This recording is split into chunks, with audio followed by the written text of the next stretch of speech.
Ashama harka fuudhee jalatamtoota kabajamtoota hordoftoota chaanaalii kootii akkam jirtu nagaa jirtu nagaa kootii galata waaqayyoo arras viidiyoo adadhaan dhufee jira.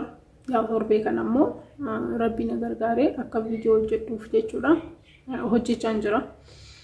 Inna sinillee waan xiqqoo ishee irraa barata akka baratan abdiin qaba. Anillee koomenti keessan irraa wantoota garaagaraa akkam baruu abdiin qaba jechaadha. Yeroo baay'ee viidiyoo gadhiisuun ergaa dabarsu duwwaa miti. Yaada gara keessanii jiru dhaga'uudha jechaadha. Kanaafiyyuu jaalatanii warri koomentii naa barreessitan galatooma. Yeroo jalqabaatiif immoo warri gara chaanaalii kiyyaa dhuftan baay'ee tokko sin jaaladha subscribe gochuudha. Maatii akkasumas immoo hiriyoota kiyya ni barsiisa jettanii warri yaadan share godhaa jechaadha. Okay. Yeroo baay'ee jechaadha. Jireenyi salphaan itti fakkaata jiraachuun salphumaan itti fakkaata jechaadha. Jiraachuun fakkeenyaaf baay'een keessan heerumtanii jiraattan abbaa manaa keessa wajjiniin baay'een keessan immoo kophummaadhaan jiraattan maatii keessa wajjiniin yookaan immoo kophuma keessan jechuu qofaa keessan jiraattan jechaadha. Obboleewwan keessan jiraachuu wajjiniin jiraachuu dandeessanii kun hundinuu jechuudha. Dandeettii mataa keessanii dandeettii adda addaa qabaatan malee eenyu waliin illee jiraachuu dandeessan jechuudha. Salphumatti wanti namni isinitti himuu barbaadu. Fakkeenyaaf maybe gaafa maatii keessa wajjiniin jiraattan yookiin immoo obboleewwan keessa yookiin immoo qofaa keessan jiraattan boru jireenya mataa kiyyaan jiraadha.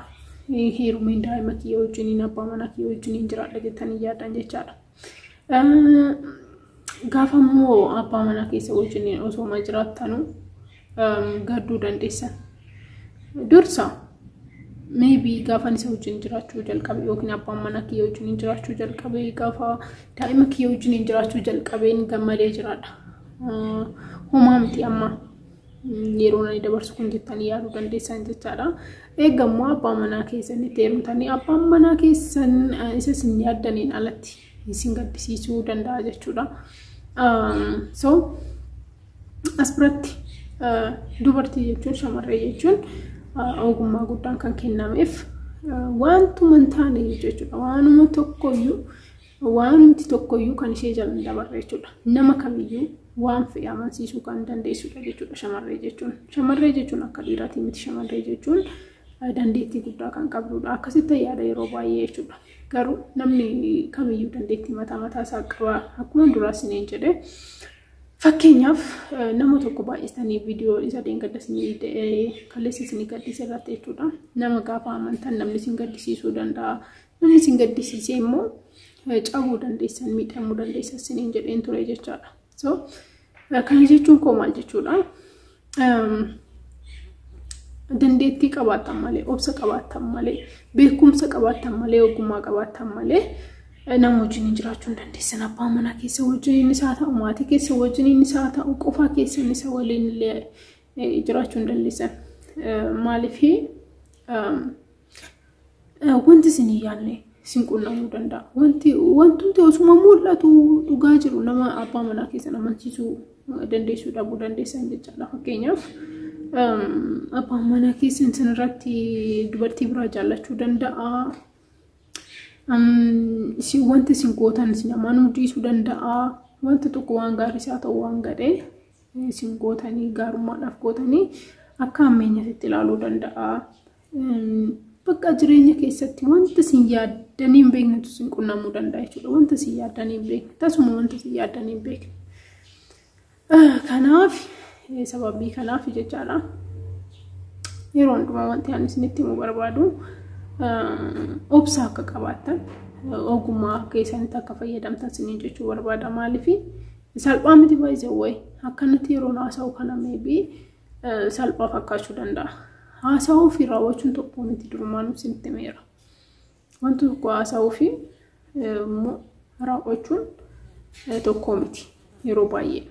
Baay'ee ani jechuudha ani mataa kootiin shamarree hedduun gargaarsa kiyya na barbaadanii dhugaa sin jira gara imuutiin gara telegiraamitiin gara YouTube chaanaalii kootiin koomentii irratti gara TikTokii gara keessaatiin namni baay'een wanta kana na qunnameera maal gochuunaaf wayya maal na gorsita warra naan jettan jirtanii anillee immoo akkuma keessan jechuudha wanti humna olii na qunname namoota irraa gargaarsa barbaadee nan beeka jechuudha namni kamiyyuu guutuu miti namni kamiyyuu dadhabbii mataa isaa qaba sababii ta'eef jechuudha na kanaafiyyuu amma wanti nan isiniin jechuu barbaadu tokkoffaa jireenya keenya keessatti waaqayyoon dagachuu hin qabnu gaafa waaqayyo irraa fagaanne gaafa waaqayyoon daganne jireenyi keenya nu harkaa miidhamaa deema jechuudha fakkeenyaaf kadhannaa kadhannu taanaan seexanni guyyuma guyyaadhaan nu qura inni lammaffaa immoo wanta goonu san ogummaadhaan hin goonu taanaan fakkeenyaaf waan hundumaa ganama riibaa kan wanti isin guyyaa guutuu keessatti hojjechaa ooltan afaan keessan jechisin dubbattan hojiin keessan oolmaan keessan kan ogummaadhaan guutame ta'uu baannaan abbaa manaa keessa wajjin akkasiin hin jiraanne isin gochuu danda'a jechuudha. So maalidha tokkoffaa waaqayyo ogummaa nuuf haa kennu beekumsa nuuf haa kennu dandeettii nuuf haa kennu kan waan hundumaa ittiin obsuu dandeenyaan waan hundumaa beekumsaan wanta tokkoof maanni amma fakkeenyaaf gaafa abbaan manaa kee shamarree biraa waliin deemu gaafa argite gaduu dandeessaa miidhamuu dandeessaa garuu ogummaan qabaattu taanaan yeroo san waan hundumaa achumatti xumurtee deemuu dandeessaa jechuudha fakkeenyaaf aariidhaan isaan bira deemtee isaa walitti buuta taanaan murteen taane murteessita taanaan galtee yoomiyyuu baqqaanii amma abbaan manaa kee irratti shamarree biraa jaallatee ishee waliin deemaara kanaafuu isa waliin jiraachuun barbaadu jettee murteessita. Murtii garaagaraa murteessuu dandeessa ogummaan qabaatu taanaan jechuudha. Amma fakkeenyaaf soo egaa inni irratti deemee amma fakkeenyaaf dubartii bira eega deemee maal eega isheen yoo eegte maal rakkoo qaba jechuu dandeessa. Bitaaf mirga laala. Tokkoffaa boru namni ishee wajjin jiraatu nama akkamiiti. Jechuun namni hundinuu tokkuma bara. Waaqayyoon kadhachuudha malee nama waaqayyoo akkasii eebbisu nama naannoo kee nama si wajjin jiraatu tokko waaqayyoo eebbisee yoo siif kenne malee guddichaan qayyaramee dhafwatiin mi'aawu maal jedhama inna dhiira qayyartaniidhaaf jireenya gaarii jiraattan miti dubartii qayyartaniidhaaf immoo jireenya gaarii jiraattan miti beekumsa waaqayyoon nuuf haa kennu waan hundumtuu beekumsa malee hin taa'u isin jechuu barbaadetan. Na yeroo hundumayyuu beekumsa dandeettii obsa guddaa qabaachuu qabna jechuudha. Obsa immoo waaqayyo akka nuuf kennu waaqayyoon kadhachuudha. Na yeroo baay'ee wanta naqunnamuudhaan allee jechuudha. Fakkeenyaaf wanta kaleessa dabarsine fakkeenyaaf kaleessa dubbii tokko dubbadheetoo nama wajjin walitti bu'eera taanaan borumoo nama sanitti dubbii akkasii akka hin dubbanne ofitti muun qaba mitiire. Na nullee akkas jechuudha. Fakkeenyaaf wanta kaleessa dubbannee nama wajjin walitti nu buuse tokko har'a irra deebinee dubbachuu hin qabnu. Jireenya kaleessa jiraachaa turre amala kaleessa argisiisaa turre argisiisuu hin qabnu jedha gamoo kiyyaan. So viidiyoon ana irra qabadhee isinii dhiyaadhee kana fakkaata akka jaallattan wanti qoshee akka irraa bartan arginu qaba nagaaf naaf turaa isinin jaalladha galatooma.